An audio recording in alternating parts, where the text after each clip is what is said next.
The rain fell in silver sheets across the metallic streets of Nexus Prime, the galaxy's most prosperous trading hub. Alien merchants from 1,000 worlds conducted business beneath glowing neon signs written in languages that human eyes could barely comprehend. But in the shadows of the towering spires where the light couldn't reach, desperation found its home.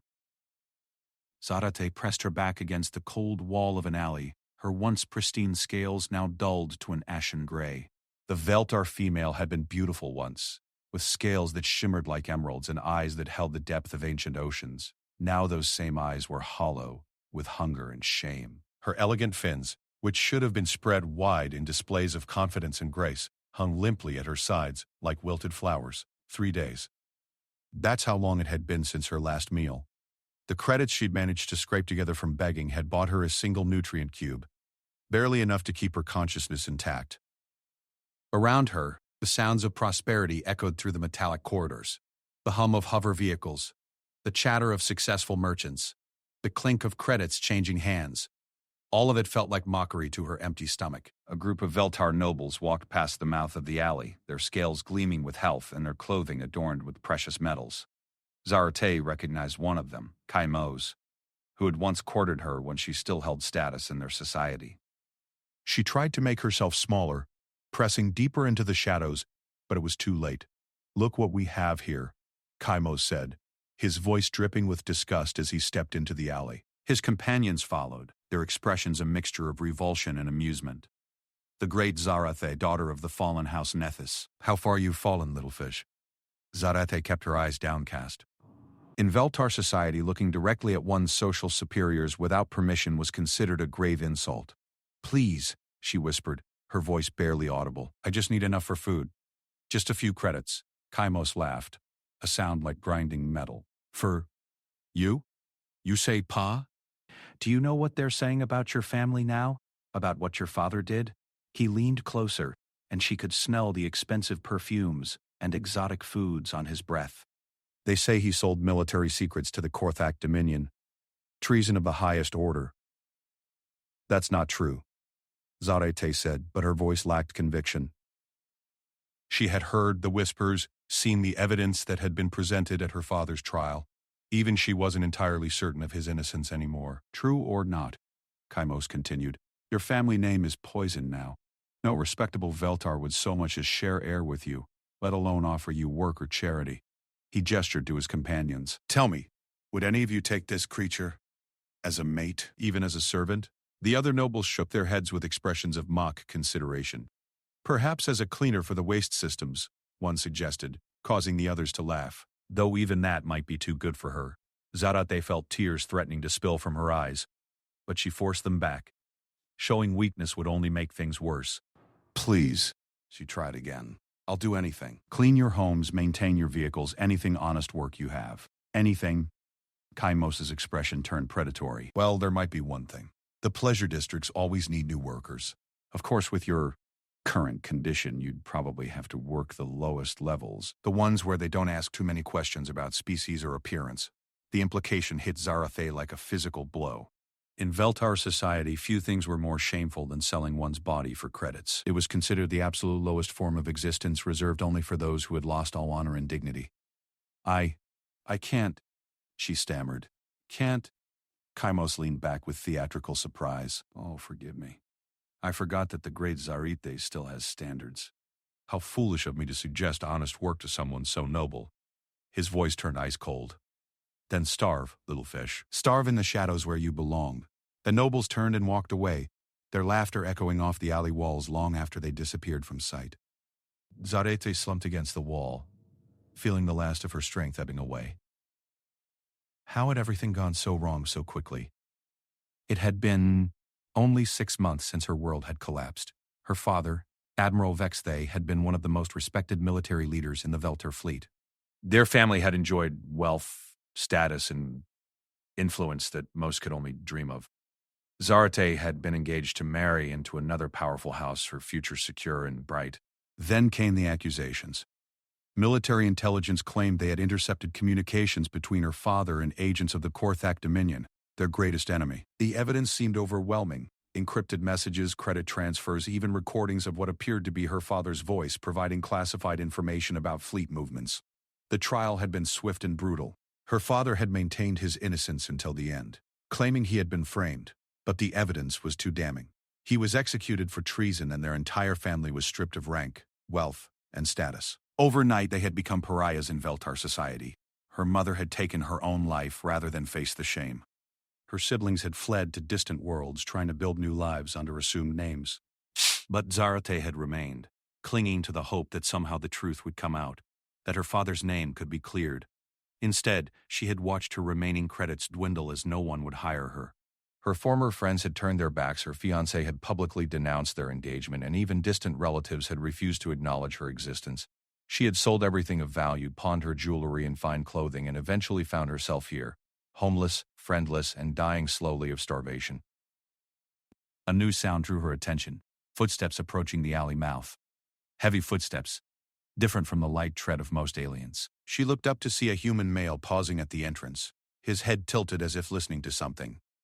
Humans were relatively new to galactic society, having only achieved faster-than-light travel about 50 years ago. They were considered something of a curiosity by most alien races, not particularly strong like the Korthak, not intellectually superior like the Zephyrians, not technologically advanced like the Mechanites. They were, by most standards, completely average. This human appeared to be in his early 30s by human standards, with brown hair and kind eyes that seemed older than his face. He wore simple clothing that marked him as a trader or merchant of modest means. Nothing about him suggested wealth or power, yet something about his presence made Zarate's heart beat faster. "Excuse me," he said, his voice gentle as he stepped into the alley. "I couldn't help but overhear those nobles earlier. Are you all right?" Zarethai was so startled by the kindness in his voice that she forgot proper protocol and looked directly at him. Human social customs were different from Veltar ones, she remembered. They didn't have the same rigid hierarchy systems.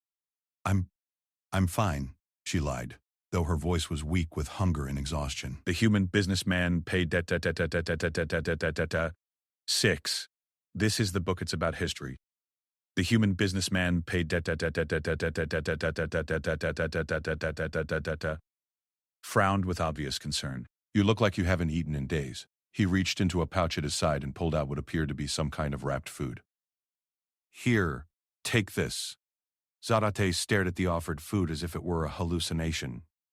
I can't pay you. I'm not asking for payment." He set the food on a nearby crate and stepped back, giving her space. "My name is Marcus Chen. I'm a trader here on Nexus Prime." She reached for the food with shaking hands, unwrapping it to reveal some kind of protein bar. The smell alone made her mouth water uncontrollably. "Zarate," she managed to say before taking her first bite. The taste was unlike anything in Veltar cuisine, but it was food, and her body responded with desperate gratitude.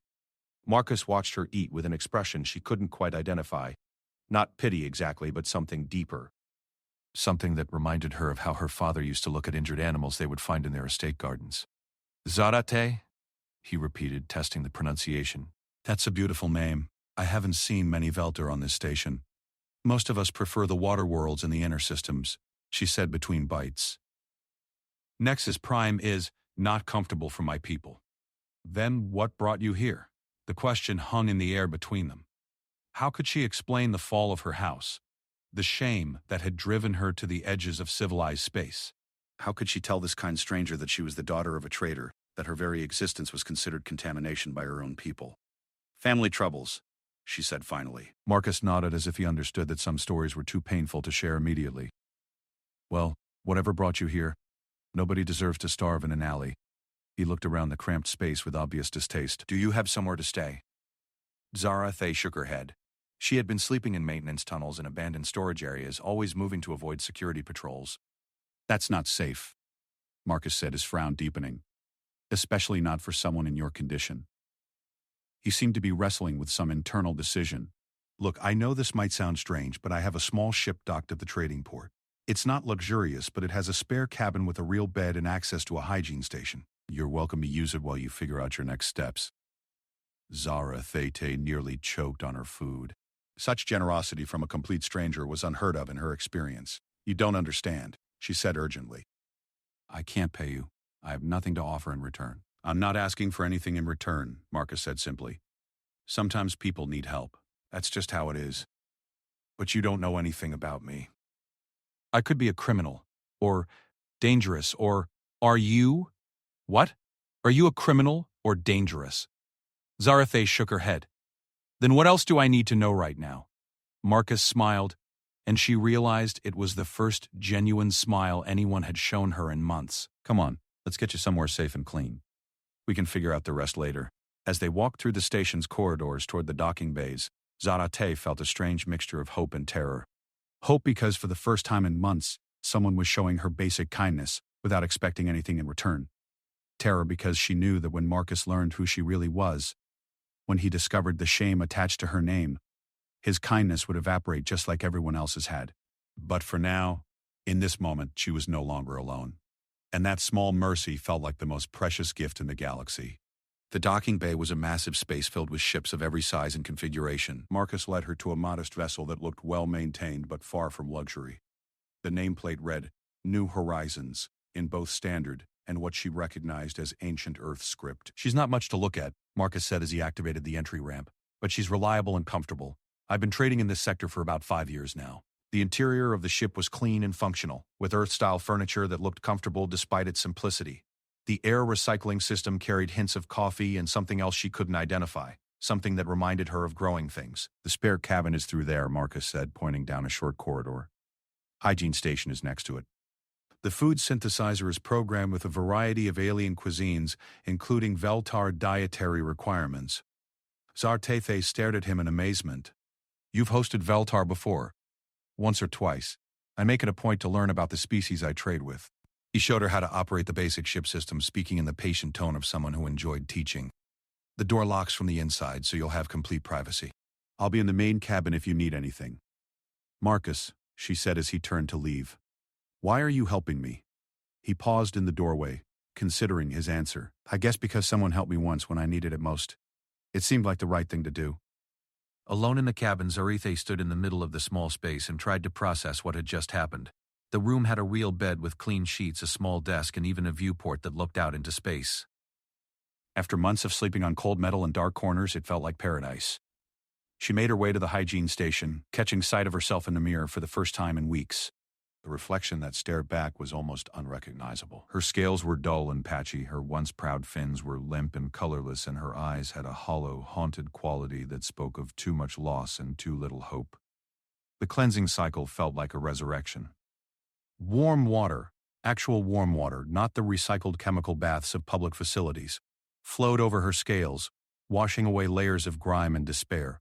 She found soap designed for amphibious species and scrubbed until her scales began to show hints of their former luster. When she emerged from the hygiene station, she felt more like herself than she had in months. The food synthesizer provided a meal that was both nutritious and familiar, and for the first time in recent memory, she went to sleep on a real bed with a full stomach. But even as sleep claimed her, questions raced through her mind. What would happen when Marcus learned the truth about her father? Would he throw her out like everyone else had? And more troubling still, why did the thought of disappointing this kind human stranger hurt more than all the rejection she had already faced? Outside the viewport, the stars wheeled in their ancient patterns, indifferent to the small drama playing out aboard the New Horizons. But for Zarathe, lying in a real bed for the first time in months, those distant suns seemed to shine a little brighter than they had in far too long. Zarate woke to the gentle hum of the ship's life support systems, a sound far more pleasant than the harsh clanging and grinding noises of the station's public areas where she had been trying to sleep. For a moment she lay still, hardly daring to believe that the previous day's events had been real. The soft bed beneath her, the clean air, the absence of hunger gnawing at her stomach, it all seemed too good to be true. A gentle knock on the cabin door interrupted her thoughts. Zarate? I'm making breakfast if you'd like to join me. Marcus's voice was just as kind as she remembered. She quickly used the hygiene station to make herself presentable and ventured out to find him in the ship's small galley area. The smell that greeted her was extraordinary, something savory and complex that made her mouth water instantly. Good morning, Marcus said with that same genuine smile. I hope you slept well. Better than I have in months, she admitted, then felt heat rise to her cheeks. She hadn't meant to reveal quite how desperate her situation had been. If Marcus noticed her embarrassment, he was polite enough not to comment on it. Instead, he gestured to the food preparation area where several dishes were in various stages of completion. I wasn't sure what Veltar prefer for the first meal of the day, so I made a few options. Zarate stared in amazement. He had prepared what looked like a traditional Veltar morning meal: seasoned kelp strips, protein-rich algae cakes, and a warm broth that smelled of ocean minerals. Alongside these were what she assumed were human dishes, something involving eggs and some kind of bread. This is incredibly thoughtful, she said, her voice catching slightly. Most aliens find Veltar cuisine unpalatable. I've always believed that food is one of the best ways to understand a culture. Marcus replied, serving portions of the Veltar dishes onto a plate. Plus, I enjoy the challenge of cooking something new. They ate in comfortable silence for a while. The food was not only edible but delicious.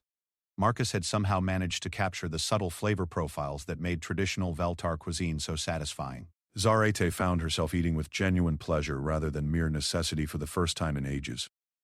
"You're a very good cook," she said eventually. "Thank you, it's something of a hobby of mine." Marcus paused in his eating, studying her face. "You have more color in your scales today. The greenish tint is starting to come back." Zarate touched her throat self-consciously. In Veltar, the health and emotional state of an individual was often reflected in the color and luster of their scales. During her ordeal, hers had faded to an almost gray pallor. "Proper nutrition and rest help," she said, "though it will take time for them to fully recover." "Time we have," Marcus said casually, then seemed to realize the implication of his words. "I mean, you're welcome to stay as long as you need to get back on your feet." The kindness in his offer brought unexpected tears to Zarate's eyes. "Marcus, you don't understand what you're offering. I'm not just some temporarily displaced person. She struggled to find the words. "I'm what your people would call radioactive in social terms." Marcus set down his fork and gave her his full attention. "What do you mean?" The moment of truth had arrived. Zarate took a deep breath and began to tell her story. Her father's position in the military, the accusations of treason, the trial and execution, the complete destruction of her family's social standing. She explained how she had become a pariah among her own people, unable to find work or even basic charity from other Veltar. Throughout her recitation, Marcus listened without interruption, his expression thoughtful rather than shocked or disgusted. When she finished, he was quiet for a long moment. "So let me understand this correctly," he said finally. "Your father was accused of treason, and because of that, you've been completely cut off from Veltar society?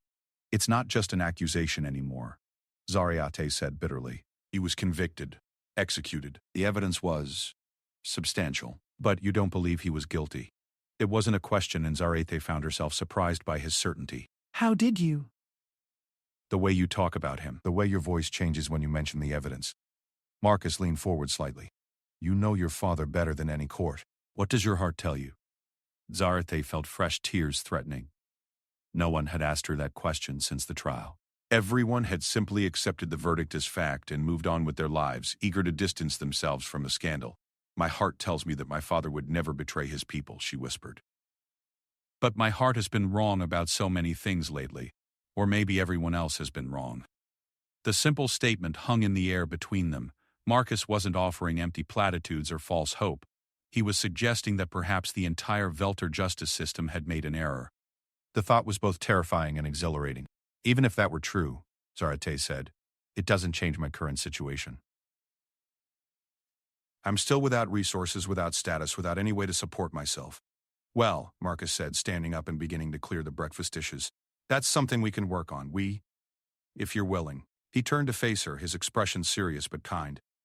"I've been thinking about taking on a partner in my trading business, someone who knows alien cultures and can help me navigate the more complex social situations that arise in interspecies commerce." Zarate stared at him in shock. "Marcus, you can't be serious." "I just told you that I'm social poison among my own people. Having me associated with your business would be commercial suicide in any sector with a significant Veltar presence." "Maybe," Marcus acknowledged. "But it might also open doors in sectors where Veltar presence is limited, or where other species don't care about your family's political troubles.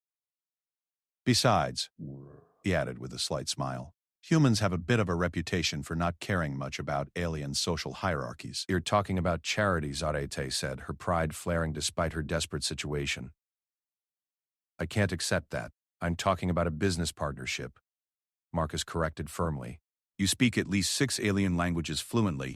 You understand interspecies etiquette and customs, and you have direct experience with high-level political and military affairs. Those are valuable skills in the trading business. But I have no money to invest, no ship, no trade goods. I have those things. What I don't have is cultural expertise. That's what you'd be bringing to the partnership. He sat back down across from her. Look, I'm not going to lie and say this wouldn't be taking a risk. Your reputation among the Veltar could cause problems in some markets, but I think the potential benefits outweigh the risks. Zarete felt a complex mix of emotions: hope, gratitude, and a deep fear of disappointment. Why would you do this? Why would you risk your business for someone you've known for less than 24 hours? Marcus was quiet for a moment, seeming to consider his words carefully. 5 years ago, when I first arrived in this sector, I made some serious mistakes. Cultural misunderstandings, mostly, but they cost me nearly everything. I was stranded on a rim world with no credits, no fuel, and no prospects. He paused, his eyes distant with memory. A Zephyrian merchant named Thesic took me in, taught me about alien business practices, helped me understand the social nuances that human traders usually miss. He probably saved my life, and he definitely saved my career. What happened to him? He died about 2 years ago. Natural causes. Zephyrians don't live as long as most species. But before he died, he made me promise that if I ever had the opportunity to help someone the way he helped me, I would take it. Marcus met her eyes. I think this might be that opportunity. Zarate felt overwhelmed by the weight of his offer. A chance to rebuild her life, to regain some measure of independence and dignity. It was more than she had dared hope for, but the risks to Marcus were real and significant. I need you to understand something, she said urgently. If word gets out that you're working with me, it won't just affect your business with the Veltar. Other species might see it as a sign of poor judgment. You could lose customers, trading partners, even docking privileges at some stations. That's possible, Marcus agreed. But I found that most successful businesses are built on calculated risks. This feels like a good risk to me. And if I turn out to be incompetent? If I cost you money or ruin important relationships? Marcus smiled. Then we'll figure out how to fix it, just like any other business challenge. Zarete, I'm not offering you this partnership out of pity. I genuinely think you could be valuable to my operation. The sincerity in his voice was undeniable. Zarete realized that he wasn't seeing her as a charity case or a damaged victim. He was seeing her as a person with skills and potential. The thought was both terrifying and wonderful. I would be honored to work with you, she said finally. But I insist on starting as a junior partner. I won't accept an equal split until I've proven my worth. 60-40 split to start then, Marcus said without hesitation. You can earn your way up to equal shares based on performance. 70-30, Zarete countered. I insist, Marcus laughed, and the sound was warm and infectious. All right, 70-30 it is. Though I have a feeling you're going to end up earning that 60-40 split faster than you think. They spent the next several hours discussing the practical aspects of their partnership. Marcus's trading operation was modest but profitable, focused primarily on specialty goods that required cultural knowledge to market effectively. He had contacts throughout the mid-rim sectors and a reputation for honest dealing that had taken years to build. The next run I have scheduled is to the Centauri Collective, Marcus explained, showing her star charts on the ship's navigation display. They're looking for artistic works from the outer rim, and I've got connections with several talented artisan colonies. The Centauri Collective has strict import regulations, Zarate observed, studying the route he had plotted, especially for anything they consider culturally sensitive. You'll need to be very careful about provenance documentation. Exactly the kind of knowledge I need, Marcus said, looking pleased. See? This partnership is going to work out perfectly. As the day progressed, Zarete felt something she hadn't experienced in months, a sense of purpose and hope. Marcus treated her as an equal, asking for her opinions on trade routes and market conditions, and actually listening to her responses. It was a sharp contrast to the dismissive treatment she had received from other Veltar, even before her family's fall from grace. But even as she began to relax into the possibility of a new life, dark thoughts continued to plague her. The evidence against her father had been overwhelming. What if he really had been guilty? What if the shame of her bloodline would eventually taint everything she touched, including Marcus's kindness? As if sensing her troubled thoughts, Marcus looked up from the trade reports they had been reviewing. You know, there's something that's been bothering me about your father's case. What do you mean? Well, You mentioned that the evidence against him included intercepted communications and credit transfers. In my experience with interspecies intelligence work, and I've had some, unfortunately, that kind of evidence is usually either completely fabricated or completely genuine. There's not much middle ground. Zara-Tay frowned. I'm not sure I follow. What I mean is, if someone wanted to frame your father, they would have had to have extraordinary access to military communication systems and financial networks. The kind of access that would require high-level corruption within the Veltar government itself. That's impossible, Zara-Tay said automatically. The Veltar military has the most advanced security systems in the galaxy. Maybe. Or maybe someone with the right access wanted your father gone badly enough to orchestrate an elaborate frame job. Marcus's expression was thoughtful. The question is, who would have that kind of access and that kind of motivation? The implications of what he was suggesting slowly dawned on Zara-Tay. If her father had been framed, it would mean that the real traitor was still in position within the Veltar military hierarchy. It would mean that an innocent man had been executed, while the guilty party remained free to continue their betrayal. Even if that were true, she said, though her voice lacked conviction, there would be no way to prove it now. The case is closed, my father is dead, and I have no standing in Veltar society to challenge anything. You might not have standing in Veltar society, Marcus said quietly, but you have something else now. You have a human partner with a ship, and the freedom to go places and ask questions that official investigators might not think to pursue. Zara-Tay stared at him in amazement. Marcus, you can't be suggesting what I think you're suggesting. I'm not suggesting anything, he replied with a slight smile. I'm just saying that if someone wanted to conduct a private investigation into certain military matters, having a partner with cultural expertise and inside knowledge might be very helpful. The possibility hung in the air between them like a tangible thing. For the first time since her father's execution, Zara-Tay allowed herself to imagine that justice might still be possible. It was a dangerous hope, one that could lead to bitter disappointment, or worse. But it was also the first real hope she had felt in months. Outside the viewport, Nexus Prime continued its endless dance of commerce and diplomacy, unaware that aboard one small human trading vessel, the seeds of something that might change everything were just beginning to sprout. The Centauri Collective lived up to its reputation for bureaucratic complexity. 3 days into their trading mission, Marcus and Zara-Tay had already filled out 17 different forms, submitted to 4 separate inspections, and paid licensing fees that seemed to multiply every time they turned around. But Zara-Tay's knowledge of collective customs and regulations had proven invaluable, turning what should have been a weeks-long nightmare into merely an expensive inconvenience. Without you, I would have been stuck in customs for a month, Marcus said as they finally received clearance to begin actual trading activities. The profit margin on this run just went from barely acceptable to quite good. Zara-Tay felt a warm glow of satisfaction at his praise. For the first time in months, she was contributing something valuable, using skills that had been honed by years of high-level diplomatic training. The artisan works they had brought from the Outer Rim colonies were already attracting significant interest from collective buyers, and her ability to explain the cultural significance behind each piece was proving to be a major selling point. The crystal sculptures from Theta Meridian should fetch at least 30% above our projected price, she observed, studying the market response data on Marcus's tablet. The collective has a strong appreciation for geometric harmony in art. I'm beginning to think I should have insisted on a 50-50 split from the beginning, Marcus said with a grin. You're earning your partnership faster than I expected. They had been working together for 2 weeks now, and Zara-Tay had found herself settling into the rhythm of interstellar commerce with surprising ease. Marcus was an excellent teacher, patient and thorough, and his relaxed approach to business relationships was a refreshing change from the rigid hierarchies she was used to. More importantly, he treated her opinions with respect and actually implemented many of her suggestions. But even as her confidence in their business partnership grew, other aspects of their relationship had become more complicated. Marcus was unfailingly kind and considerate, but Zara-Tay had begun to notice things about him that went beyond simple professional respect.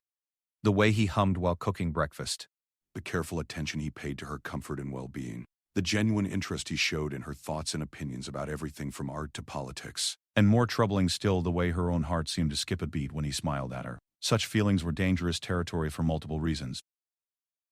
First and most obviously, they were from completely different species with vastly different social structures and biological needs.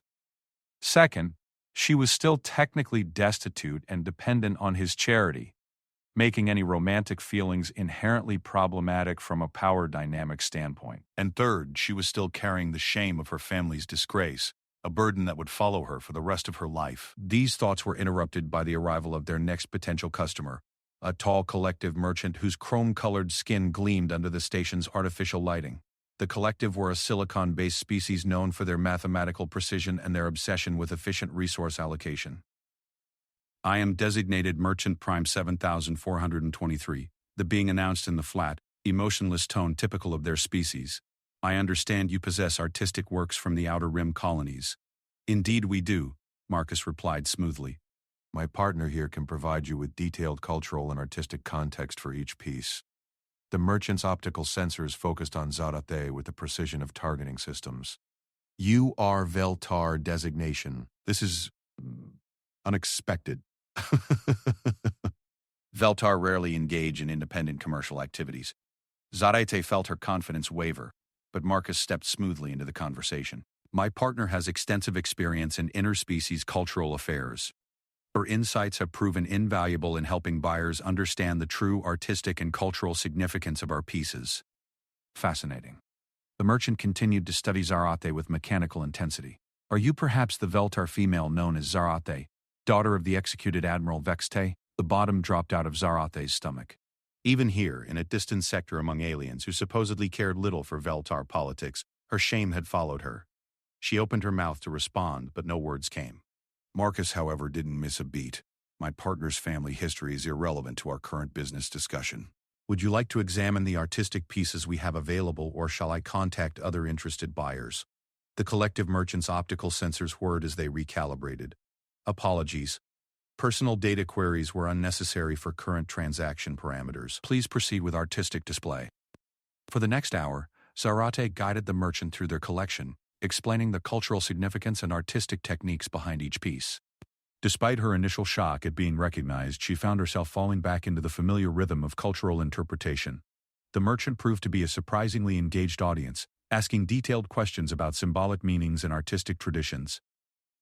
The mathematical precision inherent in these geometric designs appeals to collective aesthetic preferences, the merchant finally declared. I wish to purchase the entire crystal sculpture collection at 140% of your listed price. Marcus nearly choked on his coffee. I'm sorry, did you say 140%? Correct.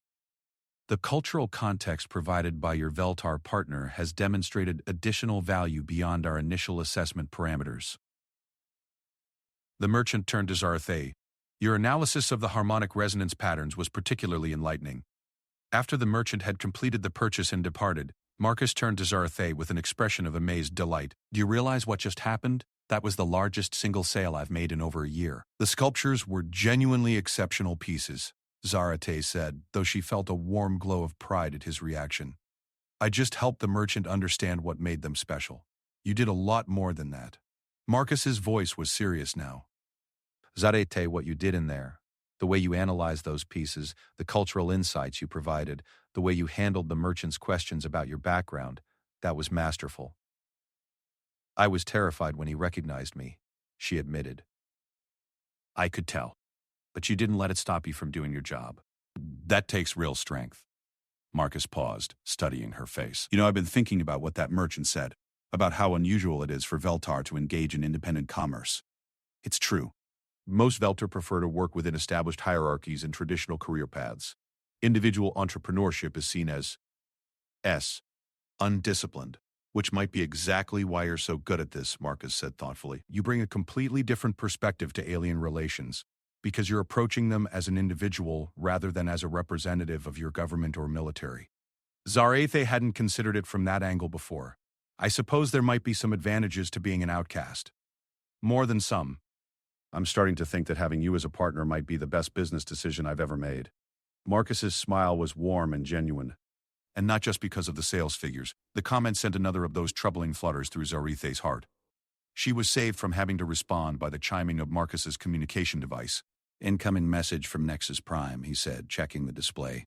Looks like it's from the Veltar embassy. Zarate felt ice form in her veins. That can't be good. Marcus activated the message display, and the stern face of a Veltar official appeared in holographic form.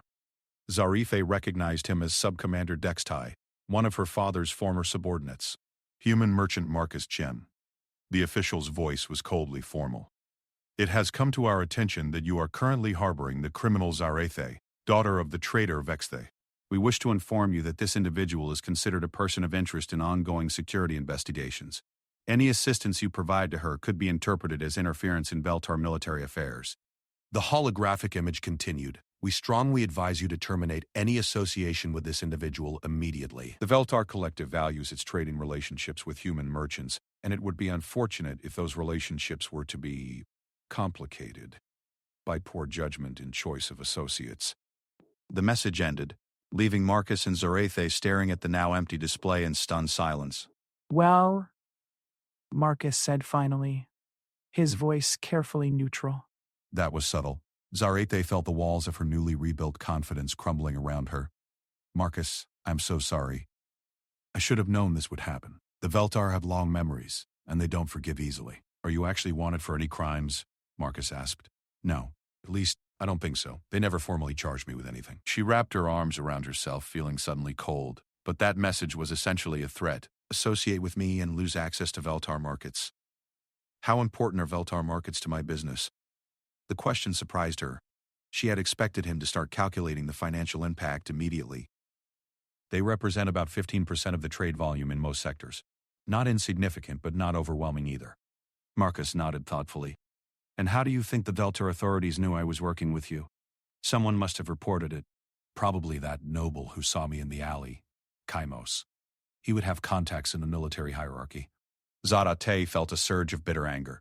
I should have known he wouldn't be content with just humiliating me once. Or, Marcus said slowly, someone is paying very close attention to your movements. Someone who doesn't want you getting back on your feet. What do you mean? Think about it. You've been destitute and homeless for months, and no one bothered to send threatening messages to anyone who might help you. But within 2 weeks of you starting to rebuild your life, suddenly the Veltar military is taking an active interest in your associations. Marcus's expression was grim. That suggests they're not just punishing you for your father's crimes, they're actively working to keep you isolated and powerless. The implication hit Zarate like a physical blow. You think they're afraid of something? Afraid of what I might discover or do if I regain any kind of stability? It's possible. And if that's the case, it might mean your father really was innocent. But that still doesn't change our current situation, Zarate said, though her mind was racing with new possibilities. They've essentially given you an ultimatum. Dump me or lose Veltar business. Marcus was quiet for a long moment, and Zarate felt her heart sinking. She had known this moment would come eventually. The kindness and partnership had been wonderful while it lasted, but she had always known it couldn't last forever.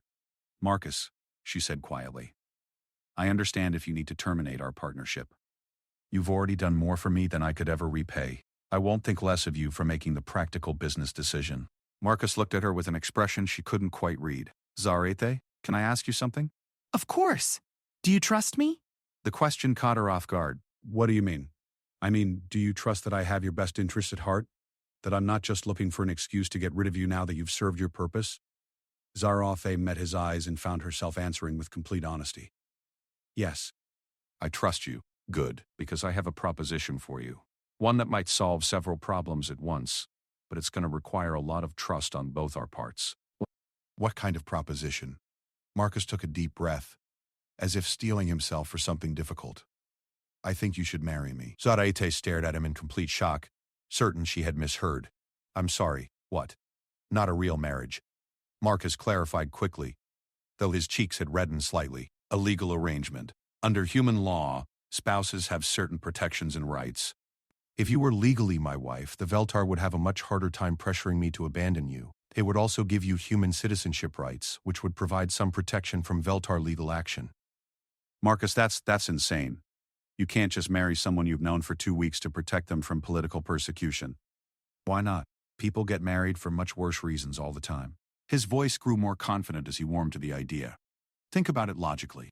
We're already business partners. We work well together, we trust each other. A legal marriage would just formalize the protection and partnership we already have. But what about you? What do you get out of this arrangement besides trouble? Marcus smiled, and something in his expression made her heart race. I get to keep the best business partner I've ever had. And I get to help someone I care about. That seems like a pretty good deal to me. The word care hung in the air between them, loaded with implications that neither of them was quite ready to address directly. This is crazy, Zarate said weakly. People don't just marry for political protection. Actually, they do. It's one of the oldest reasons for marriage in human history. Marcus moved closer to her, his expression serious but kind. Zarate, I'm not asking you to fall in love with me or to change your entire life. I'm asking you to let me help you in the most effective way I can think of. And if I say yes. What then? Then we go to the human consul here on the collective station and file the paperwork. We continue our trading partnership as planned. And if the Velter want to threaten my wife, they'll have to deal with human diplomatic services instead of just bullying an independent trader. The offer was tempting beyond words. Legal protection, continued partnership, and the security of knowing that someone was genuinely committed to helping her. It was more than she had dared hope for. But it was also a tremendous imposition on Marcus's life. What if you meet someone you actually want to marry? She asked. What if this arrangement prevents you from having a real relationship? Marcus's smile turned slightly mysterious. I'll worry about that when it happens. As Zarete looked into his kind, honest face, she realized that she was standing at a crossroads. She could refuse his offer, try to strike out on her own again, and probably end up back in the alleys within a month. Or she could take the most extraordinary leap of faith of her life and trust this remarkable human with not just her immediate future, but her legal status and identity. You're serious about this, she said, though it wasn't really a question. Completely serious, and you're sure you're not just acting out of pity or some misguided sense of noble obligation? I'm sure. Marcus reached out and gently touched her hand. Zarate, you become important to me. This is a sister. As a partner, as a friend, and as a person. I want to help you not because I pity you, but because I believe you deserve better than what you've been given. Looking into his eyes, Zarate realized that somewhere in the past 2 weeks, something fundamental had shifted in her feelings toward this human. What had started as gratitude and respect had grown into something deeper and more complex. She wasn't ready to call it love. That seemed too dangerous, too presumptuous. But it was definitely more than friendship. All right, she said quietly. Yes. I'll marry you. Marcus's smile could have powered a small station. Really? Really? Though I still think we're both completely insane. Probably, Marcus agreed cheerfully. But at least we're insane together. The human consular office on Centauri Prime was a stark contrast to the elaborate bureaucratic temples that most alien species favored. Simple, functional furniture arranged in clean lines, with earth plants growing in carefully maintained planters that added touches of green to the otherwise utilitarian space. Zarate found the unpretentious atmosphere somehow comforting. Consul Margaret Reeves was a woman in her 50s with graying hair and sharp, intelligent eyes that missed nothing. She had listened to Marcus and Zarethe's request with professional calm, asking precise questions about their circumstances and intentions. So let me make sure I understand this correctly, she said, reviewing the forms they had filled out. Mr. Chen, you've known Mrs. Zarate for approximately 3 weeks, during which time she has been working as your business partner. You're now requesting to formalize a marriage contract primarily for the legal protections it would provide her against persecution by her own government. That's correct, Marcus confirmed. Consul Reeves turned her attention to Zarethe. Ms. Zarethe, I need to ask this directly. Are you being coerced into this marriage in any way? Are you under any duress or pressure that might compromise your ability to make this decision freely? Zarethe met the consul's gaze steadily. No, consul. I understand the implications of what we're requesting, and I'm entering into this arrangement voluntarily. And you understand that even though this is being presented as a marriage of convenience, it will be legally binding under human law? That you would have all the rights and responsibilities of a human spouse, including inheritance rights, medical decision-making authority, and financial obligations. We understand, Marcus said. We've discussed all of those issues.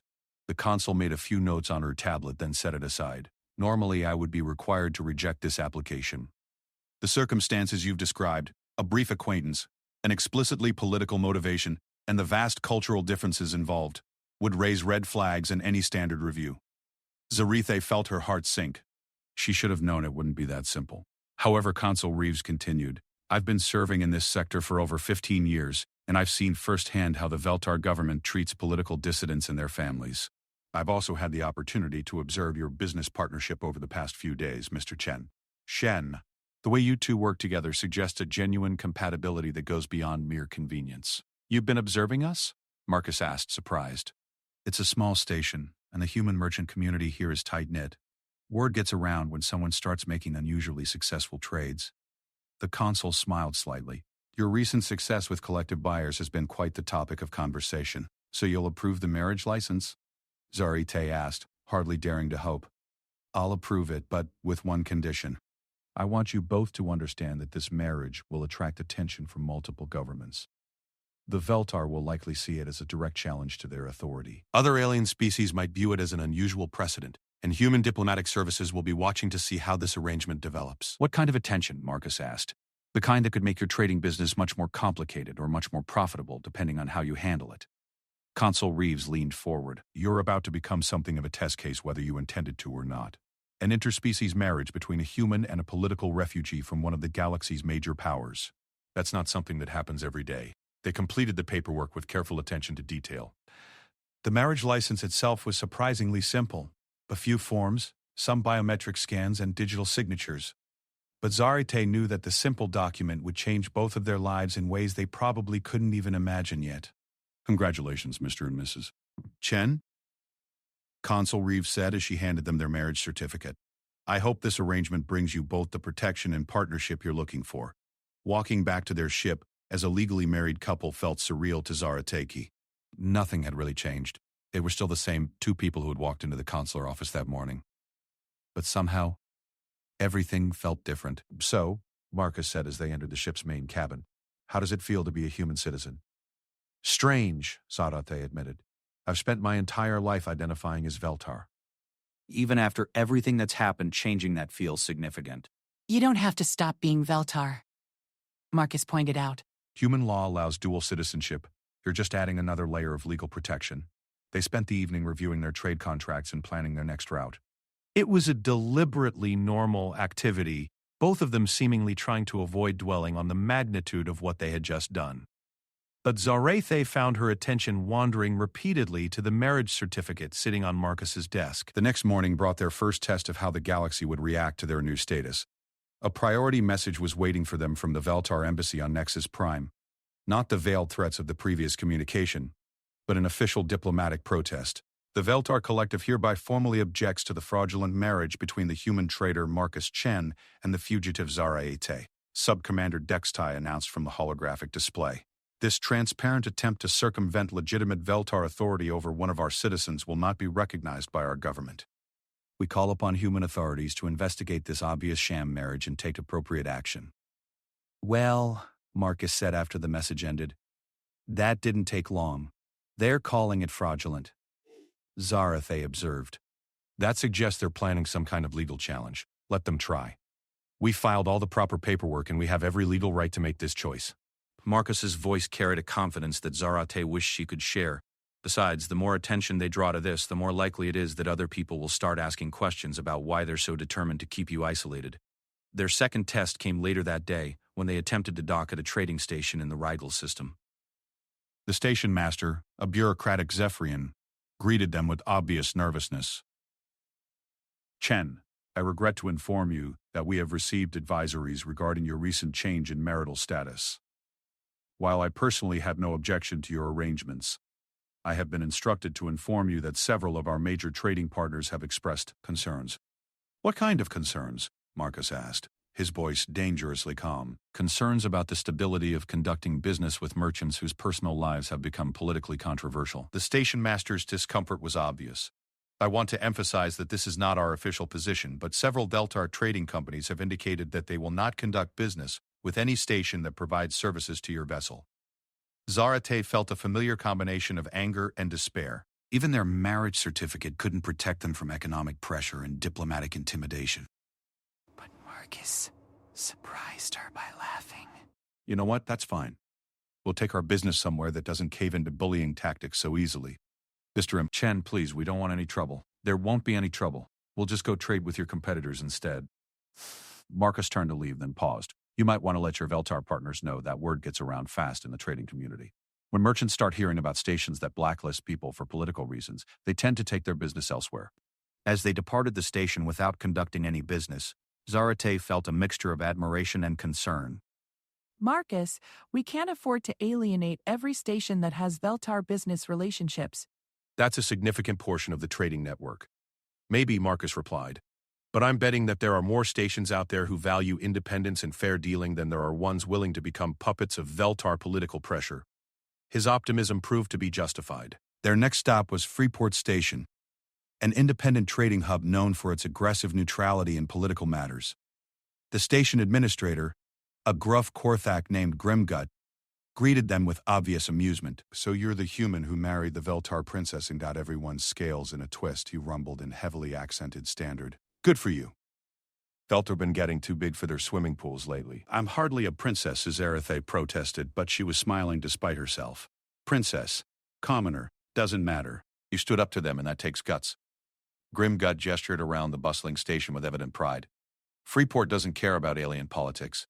We care about honest business and fair dealing. You want to trade here, you're welcome. You want to cause political trouble, you can go somewhere else." Their week at Freeport turned out to be one of the most profitable trading periods they had experienced. Word of their situation had indeed spread through the merchant community, but not in the way the Veltar had probably intended. Instead of being ostracized, they found themselves receiving support from traders who valued independence and resented political interference in commerce. "It's like Fesic used to tell me," Marcus explained to Zarate as they reviewed their impressive sales figures. "Sometimes the best business strategy is to stand for something, even if it costs you some customers.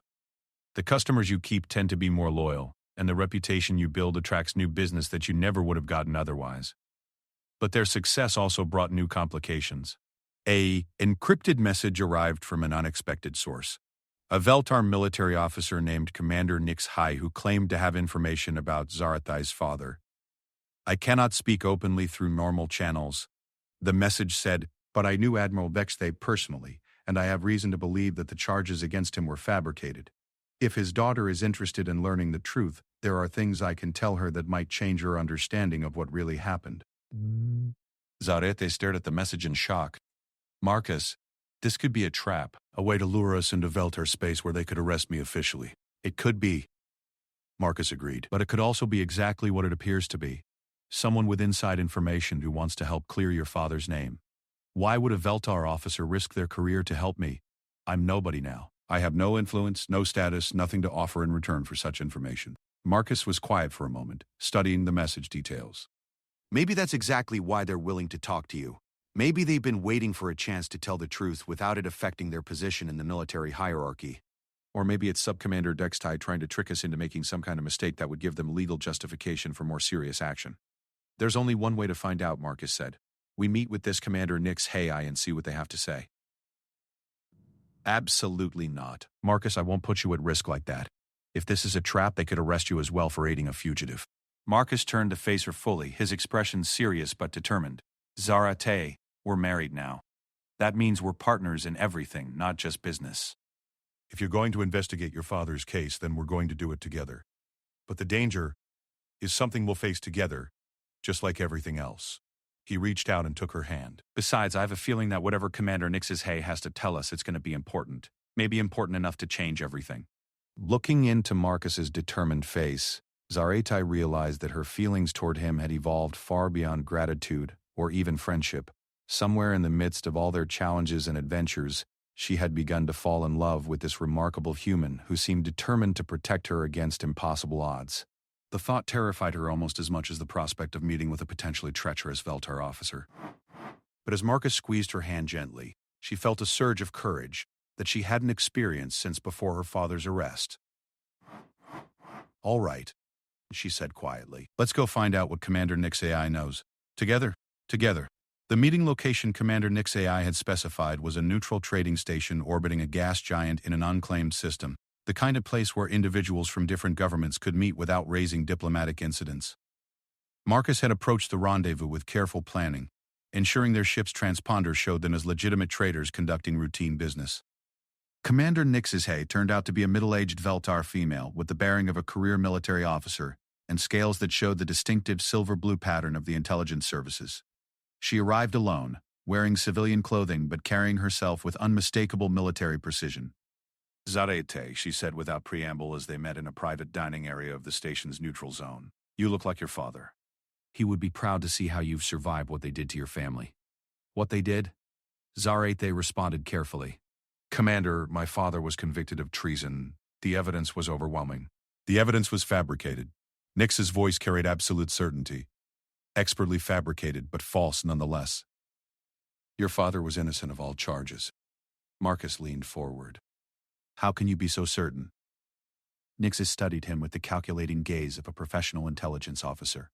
Because I was part of the investigation that supposedly uncovered his treason. I was also the one who discovered that the evidence had been planted by someone with access to the highest levels of our military communication systems. Then why didn't you speak up during the trial? Zarate asked, her voice tight with controlled emotion. Because I wasn't certain enough yet, and because I was ordered to remain silent by my superiors. Nix's high scales darkened with obvious distress. By the time I had gathered enough proof to be absolutely sure, your father was already dead. But I've been working since then to identify who was really responsible. She activated a small holographic display device showing what appeared to be communication logs and financial records. The evidence against Admiral Vexte included 3 categories of supposedly incriminating data: encrypted communications with Korthak agents, unexplained credit transfers to off-world accounts, and recorded voice communications providing classified information. That's what they presented at the trial, Zara Athe confirmed. The credit transfers were genuine, but they weren't payments for information. They were payments for medical treatment for orphan children on several Outer Rim worlds, a charity project your father had been supporting privately for years. Nixai highlighted several entries in the financial records. The amounts and timing were deliberately misrepresented to appear suspicious. Marcus studied the data with obvious fascination. And the communications? The encrypted communications were real, but they weren't with Korthak agents. They were with other Veltar officers who were investigating suspected corruption within our own military hierarchy. Your father had discovered evidence that someone in high command was selling military secrets, and he was trying to build a case against them. Zarithe felt her heart racing. You're saying my father was investigating the real traitor? More than investigating. He was close to exposing them. Too close. Nix's expression was grim. The voice recordings were the most sophisticated part of the frame job. Someone with access to advanced audio manipulation technology created false recordings using samples of your father's voice from official military communications. But surely such fabrications could be detected, Marcus objected. Don't the Veltar have technology to verify audio authenticity? We do. But the person responsible for the frame job was also responsible for conducting the authenticity analysis. They simply reported that the recordings were genuine. The implications of what Nixis High was saying slowly sank in. You're telling us that the real traitor was someone with the authority to manipulate evidence and control the investigation itself. Someone very high in the military command structure. Someone who had the power to order an innocent officer's execution and then cover up their own crimes. Nixis High paused, meeting Zarathe's eyes directly. Someone who was still in position and still selling secrets to our enemies. Zarathe felt a surge of rage so intense it made her scales flush brilliant green. Her father had died not just innocent, but actually trying to protect the Veltar military from the real traitor. And that traitor was still free, still in position to do further damage. Who? She demanded. Who was responsible? Nixis hesitated. That's where the situation becomes complicated. I have strong suspicions, but not yet enough proof to move against someone of that rank. However, your recent actions may have provided an opportunity. What do you mean? Your marriage to Mr. Guilford. Chen has created a significant political distraction. The military leadership is so focused on discrediting you and preventing you from gaining any kind of platform or influence that they're making mistakes, taking risks they normally wouldn't take. Marcus understood immediately. They're worried that she might start asking questions or investigating her father's case. Exactly. And their overreaction to your marriage suggests that they have something specific they're afraid you might discover. Nixis High activated another set of holographic displays. I've been monitoring communications from the highest levels of military command since your marriage was announced. There's been a significant increase in encrypted traffic, and several high-ranking officers have been making unusual contact with off-world sources. You think they're planning something? Zarate said. I think they're panicking. And when people panic, they make mistakes that can expose them. Nixahe leaned forward. Zarate, I need you to understand something. As long as you remain silent and powerless, you're not a threat to them. But if you start actively investigating your father's case, if you begin to gain any kind of political influence or public platform, they will try to destroy you completely. They've already tried to destroy me. I was homeless and starving when Marcus found me. That was casual cruelty, punishment for your father's supposed crimes. What I'm talking about is targeted elimination. They will try to kill you. The blunt statement hung in the air like a physical presence. Marcus reached over and took Zarate's hand, his grip firm and reassuring. "What are you asking us to do?" he asked. "I'm asking you to be very, very careful. But I'm also asking you to consider helping me expose the truth." Nix's High's voice carried the weight of years of frustration and hidden knowledge. With your new status as a human citizen, you have protections and opportunities that you didn't have before. You can operate in ways that a Veltar intelligence officer cannot. What kind of ways? You can travel freely, conduct business, make contacts with other species and governments. Most importantly, you can investigate without being constrained by Veltar military regulations or political considerations. Marcus was quiet for several minutes, clearly thinking through the implications. "Commander, what exactly do you think we could accomplish that official investigators cannot? The real traitor has been very careful to cover their tracks within Veltar systems. But selling military secrets requires communication with external buyers. If we could trace those external connections, we might be able to build a case that even they couldn't suppress or manipulate." That's extremely dangerous, Marcus pointed out. Yes, it is. But consider the alternative. As long as this person remains in position, they will continue to betray Veltar military operations to our enemies. Soldiers will die because of information they provide, and they will continue to destroy anyone who gets too close to discovering their identity. Zarate found herself torn between fear and a burning desire for justice. The thought of clearing her father's name, of exposing the truth about his innocence, was almost overwhelming. But the risks to Marcus, who had already sacrificed so much to help her, were enormous. "If we agree to help," she said slowly, "what would you need from us?" "Access to non-Veltar communication networks and trading records. The ability to investigate financial transactions that cross species boundaries. Most importantly, the freedom to pursue leads without having to report them through official channels." "You're asking us to become spies," Marcus observed. "I'm asking you to become seekers of truth. The espionage is just an unfortunate necessity." They talked for several more hours, with Nixahe providing additional details about the investigation and the evidence she had already gathered. By the time they were ready to leave, Zarate had made her decision. "Commander, we'll help you. But I have conditions." Name them. "First, if at any point Marcus wants to withdraw from this investigation, we withdraw together. I won't ask him to risk his life for my family's honor." "Agreed. Second, we do this on our own terms and our own timeline. We're not going to rush into anything that gets us killed unnecessarily." "Also agreed. And third, when we expose the truth, we do it publicly and completely. No quiet military tribunals or classified justice. The entire galaxy needs to know what really happened to my father." Nix's High smiled, and for the first time since they had met, she looked genuinely hopeful. That may be the most important condition of all. The only way to prevent this from happening again is to make sure the truth cannot be hidden or suppressed. As they prepared to leave the meeting, Nix's High handed Zarate a small data storage device. "This contains copies of everything I've gathered so far. Study it carefully, but keep it secure. If the wrong people discover that you have this information, both of you will become targets immediately." Walking back to their ship, Zarate felt a strange combination of excitement and terror. For the first time since her father's death, she had a real chance to clear his name and expose the truth.